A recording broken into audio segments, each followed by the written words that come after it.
Every YouTube expert on having a print on demand business or as a digital creator is told the same thing over and over again.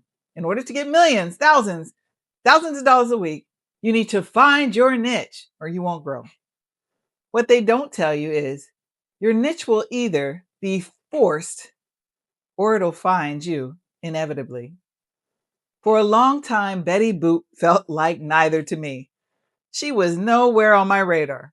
She wasn't part of my creativity, and I had never even heard of the name Esther Jones. I was focused on print on demand. Shirts, mugs, aprons, hats, you name it. My niche was evergreen, or just to get the green. Then one Christmas, a friend asked me. She asked me if I could make some Black Betty Boop aprons for her Christmas party. She was having a party and she had some friends of hers that were also going to be servers. She wanted me to design a Betty Boop that was reflective of the woman who would be wearing them. So I said, sure, I can do that.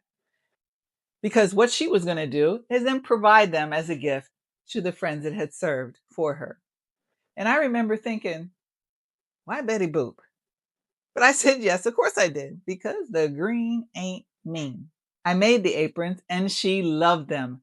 Her service providers loved them too. But what surprised me most was how all of the guests did too. Not out of gratitude for the gift, not as a joke, and not as a trend. They loved them because it was something in that image that felt affirming, that felt familiar. And guess what? You got it. They didn't get them as gifts at all. My friend said they can wear them next year. And she kept them for herself. That's when I shifted my business from an evergreen everything print on demand to exclusively digital sales on Etsy. Now, it was duly from a profit standpoint. There is definitely less work in a digital business, and from a necessity standpoint. Women of color, women who look like me, love Black Betty Boop because they identified with her. So I was continuously being asked to create her, make her as a nurse, Lisa, as a businesswoman, Lisa, as a sweet friend, Lisa. Yes, over and over again, after having seen those aprons, I continued to get orders. And that's when I really started paying attention. Women weren't just buying her, they were connecting to her.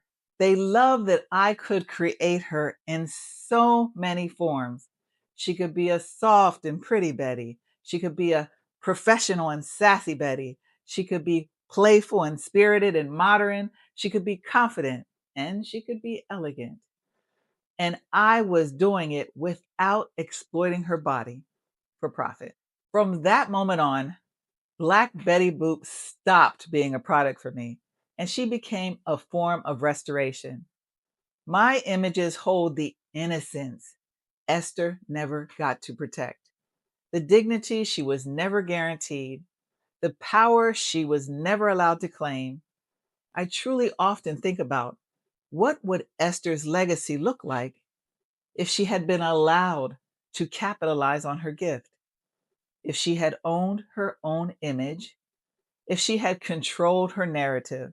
Download our art, my shop, is an attempt to imagine that answer. That's why I keep one specific Black Betty Boop product in my shop because it includes her historical context. It has pennies for profit, if any. The mug sells over and over again. No problems there. And I will never remove it. Because the product isn't about evergreen money, it's about an everlasting memory. Eventually, I started seeing my designs on larger platforms, big production spaces, mass sellers, and I had to make peace with something. Once your art leaves your hands, you don't fully control where it goes. So, the one thing I refuse to let go of is why it exists. It exists, download our art, because she existed. Esther Jones, she existed.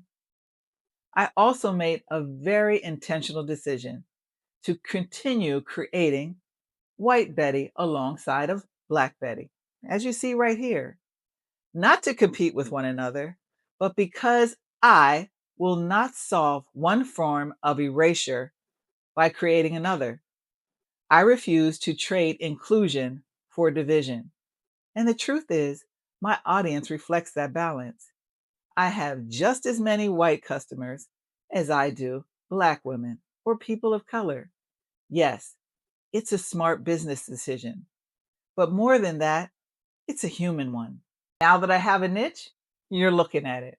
Black Betty Boop is not nostalgia for me. She is reclamation, protection, restoration, imagination. She is my way of giving a child performer something that she never held in her life: power, ownership, and agency. Clearly, my niche feels inevitable. And I didn't set out to make aprons for a Christmas party.